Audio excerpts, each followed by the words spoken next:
and this is actually the most modern form of the pu'er. It's being pressed into a small single-use serving. But it's a lot easier than traditionally coming in massive bricks and taking individual slices out of that.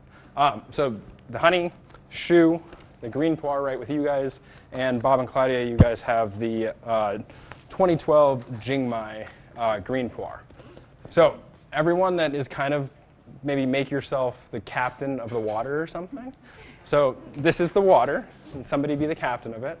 And what you're going to do is you're going to take your tea, and so there's dry tea in here. There's about 9 grams or so. What you do with your tea is add the hot water, so it's boiling water, and make sure it's open.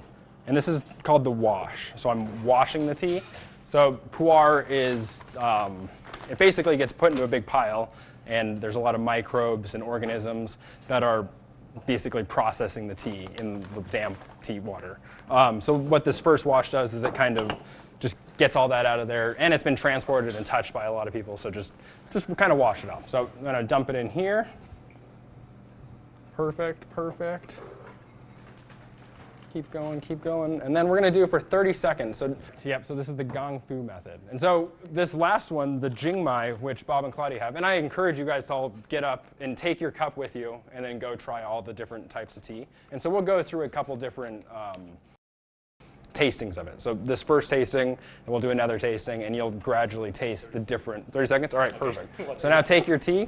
All pu'er starts with making what you call matcha, and that is fire roasted, pan roasted, and rolled, and then it's sun dried.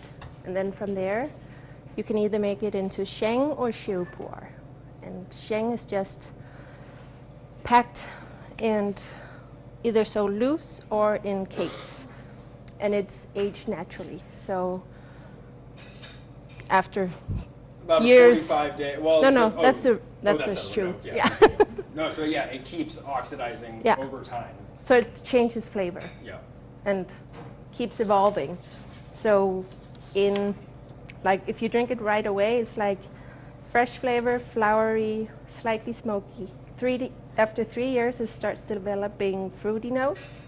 After 5 years, it's dried fruit or honey. And after 10 years, umami, dates, woods, rain on the forest floor. So interesting.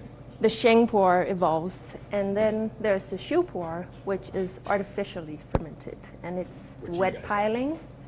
So you pile the matcha in big piles, you add moisture, you cover it, and you leave it to ferment for 45 days. When you store pu'er, you're storing it, you don't want to seal it, because if you seal it, then you've blocked off it for it to continue to ferment and age and oxidize. So if I put it in here, we keep them sealed because you kind of have to keep them sealed. But if this was a really valuable, and it is valuable, there's a lot of, it takes a lot to get to this.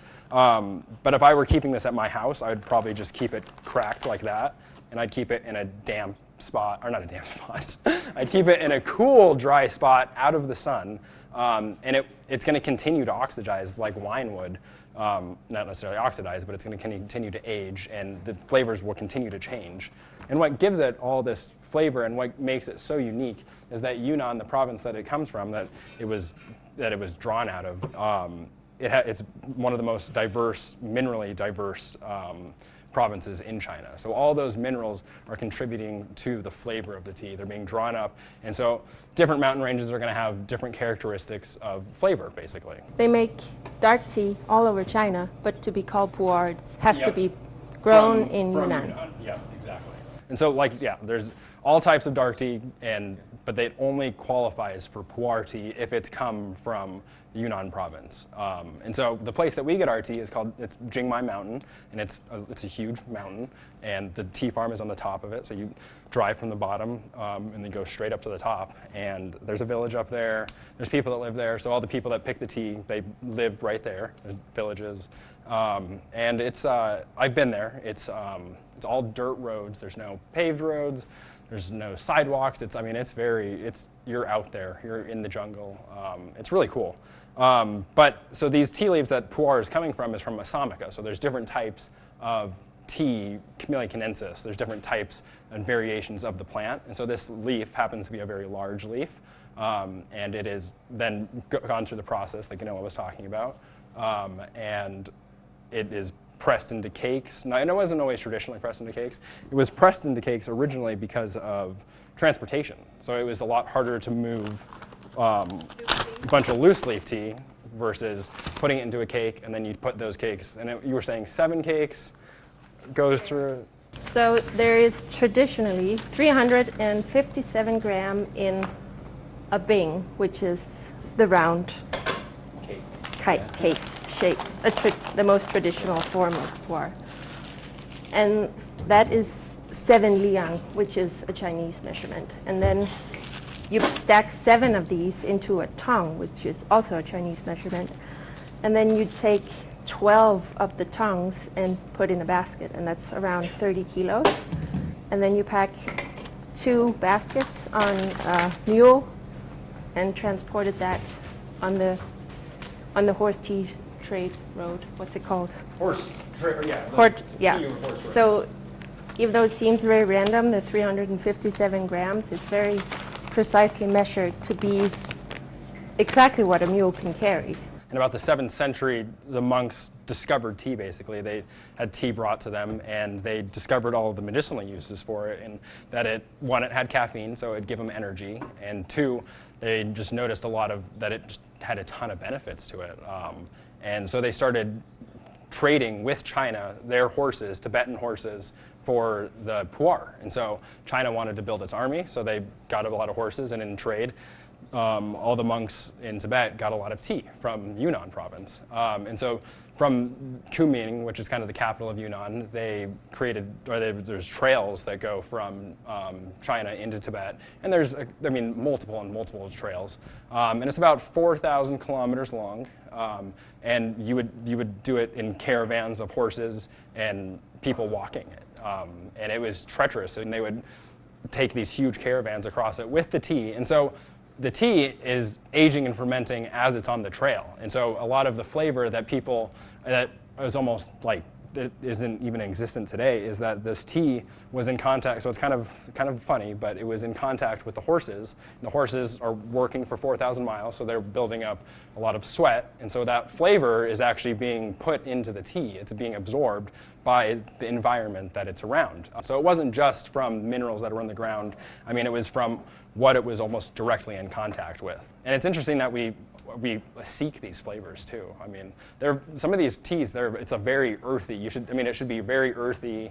You should almost be able to taste that it's like, am I drinking something that was like damp? It should kind of taste like it was dampened, and it does. And so when you were talking about the first style of tea, which is the Shang, it wouldn't even become to the flavor they wanted until like 10 years. So this is still 3 years away from getting that actual matured. But it's still something we can enjoy right now and stuff, and we can still taste it. What started it was China's want for horses and their want for the tea. And actually, so when Mao became president, or not president, he was a dictator, I guess. Chairman. There you go. That's the politically correct word. He discouraged people from purchasing these teas that were very old because it was a luxury, and I don't necessarily know his ideology, but you weren't necessarily supposed to indulge in those like extras, kind of. And then after that, and so during that time, he actually instituted, and so this was in the 1950s, he closed a ton of factories and made very specific factories, and these factories were the factories that were producing the highest quality of tea. And so there was 4 factories, and they were, I think 2 of them were Yunnan and maybe 2 of them were somewhere else, but they were the highest quality and they were producing the most consistent tea. In Yunnan, they're tea trees, which is different than a tea bush. So if you go to India, Taiwan, a lot of other places that grow tea, they're all going to be tea bushes. So in Colombia, and so they're going to be, it's all man-made, it looks very manufactured and manicured, and everything's in nice rows and stuff. So, but in the tea forest, on the top of this mountain in Yunnan, it's a tea forest. And so they're massive trees that are producing tea for everyone, basically. And it's different because, like I said, it's an Assamica, so it's a larger leaf. So it's a different variation of the Camellia canadensis. And it is, so these trees are about 800 to 1,000 years old. So, I mean, there's obviously different variations of ideas about how tea should be made. And yeah, it's all very cool. So and then another thing about this tea farm, the tea masters are not Chinese, they are Taiwanese. So it's a Taiwanese family that owns it, and they've actually been asked by the Chinese government to basically produce tea because they've done such a great job. So this Taiwanese family, they have another tea farm in Taiwan, and so they produce oolong there. And they were such good tea masters that they've been asked by the government to come manage this land, basically. So the ancient tea farm, and it's on a World Heritage Site. It's very heavily protected, and yeah, it's very interesting, just that they would ask. I mean, not that they can ask that, but it's just a very funny situation that is in place of a Taiwanese family coming and taking care of it. But yeah, it's all very interesting. And Yunnan province has it's about 25 different ethnic, it's very diverse ethnic tribes, or yeah, exactly. And it's the most diverse in China. So it's very cool. And I mean, it's the most diverse in almost every single category as far as plants, animals, humans, minerals. It's really interesting. So does anybody notice very distinct flavors in the tea? I mean, like I said earlier, it's very earthy, so it's a darker tea. But in the green tea, it's going to be a lot lighter. So Puerh has a lot of health benefits. It has a lot of microbes in it, so it's really good for your stomach, which I was saying earlier. So it's very good gut health. It helps lower cholesterol. It is, I had a piece of paper somewhere. Am I missing something? It's very good for your stomach, your gut health, and just processing food and breaking down food and making sure you get the right energy out of stuff. So like people in Tibet, they didn't have access to a lot of vegetables and fruits and stuff. But I mean, some people think it's super gross and some people love it. So if you're Tibetan, you probably love it. I mean, I've never had it, but it doesn't sound appealing. But I'm sure it has its own characters. But they also use it because of the landscape that they're in. There's not a lot out there already. And so they're really trying to maximize what they're drinking. So they're putting all this stuff in here to get as much energy out of it as they can. So they use it as a meal almost. And they were saying like they put barley in it and whatnot. Oh, so shu can have up to 300 to 600, or 300 plus fungi, so living organisms in it, and then about 600 plus bacteria. And so that it doesn't sound appealing, but it's actually really good for your gut, because your gut can attack that and process it, and it can basically, you're priming your stomach for that. And so the reason that we did a wash at the beginning is because sometimes this tea can have, like I said, it has a lot of microbes, it has a lot of bacteria in it.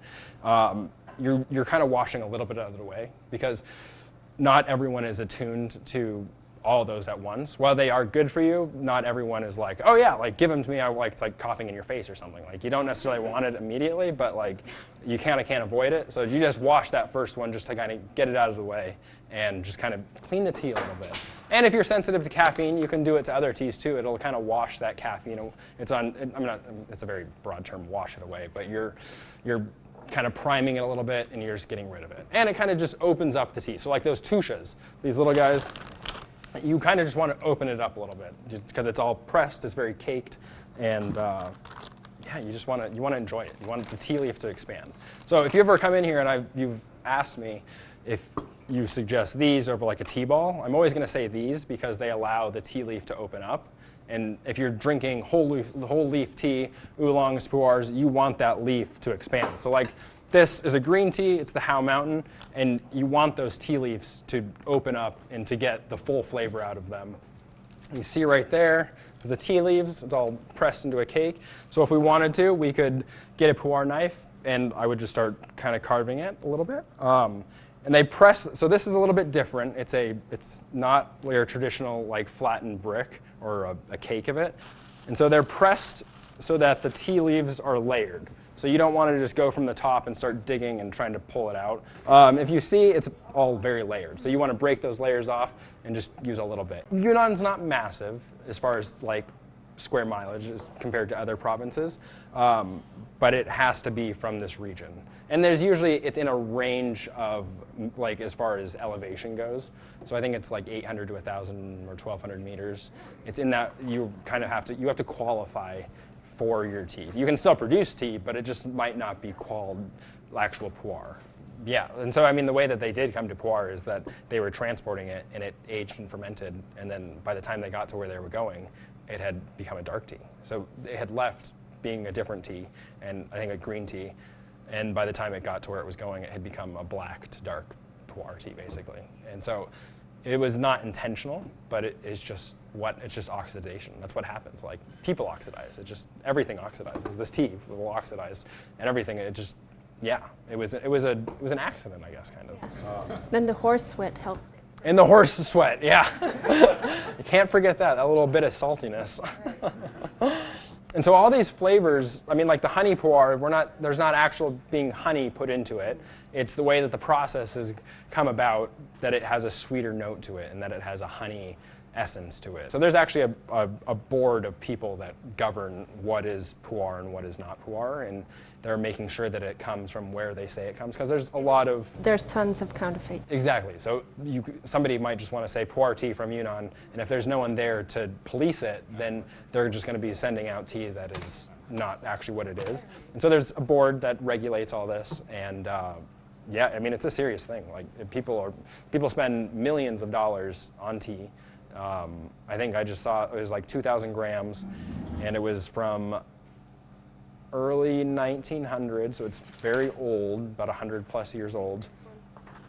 Yeah, so about 2,000 grams from the 1900s, sold for 1.7 US dollars, which is a lot of money for tea. But it's also something that people value, and they see that they want it to continue to change, and yeah, it's just it's really amazing. It's really cool. And then it ends up here in our store, and we all get to enjoy it and taste it and see what we like. People often don't like green teas because they're using water that is too hot. Exactly, you're burning it. And it gets that bitter flavor. But with this, it's just a very easy tea to brew. Very forgiving, yeah, exactly. If you've grown up in a tea drinking world, if you've grown up in some Southwest Asia or Asia in general, if you've traveled there, you've probably come across it. But the average person is not going to know a ton about pu'er, just because one, there's not a whole lot of information about pu'er. I mean, there's other things to research basically. Not everyone's wanting to jump on tea and research tea, so that's just kind of the reality of it. Good pu'er is not cheap. So, but I mean, this pu'er, so like 30 grams for $7. That's a pretty good price, and it's a really nice tea. And you can get a lot out of it. So this is something that you don't just steep once, you're steeping it multiple times. And I mean, when we were there, one of our hosts, he is very into oolong. So he is an oolong connoisseur. He would purchase really expensive oolongs, and not necessarily older, but just the way that they process and certain farms that they've come from. So he's very into that. And he's into pu'ers too, and he will drink one of them and he'll have them for like a week, and he'll be drinking the same one for a very long time. And he sits down and he like analyzes the tea, and I mean, he has a job, he does all these other things, but he takes time out of his day to like make a cup of tea that has been sitting there for a long time. And he's like in his head analyzing the tea flavors and stuff and how it's changed. And yeah, so I mean, you can really dive into it like somebody might dive into wine, and they might really love wine and certain aspects of it or certain flavors. And yeah, it's very technical. And at the same time, it's not very technical. All the work that Gunilla was talking about, the pan frying, putting it in piles, I mean, that's all done by hand. It's all done by people, by hand. So there's not necessarily machines. I mean, they have newer machines to press it, but a lot of the work is all done by hand. And I'm sure to a degree that plays a role in its flavor and everything about it. I mean, it's all very connected. No one part is by itself.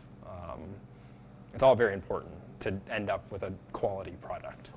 And so another thing I was going to mention is that, so like they do traditionally come in those, but there's a newer form, and it's called brick tea, and it comes in a brick, and it's very cheap tea, but it's still Puerh tea. It's a dark tea, and it's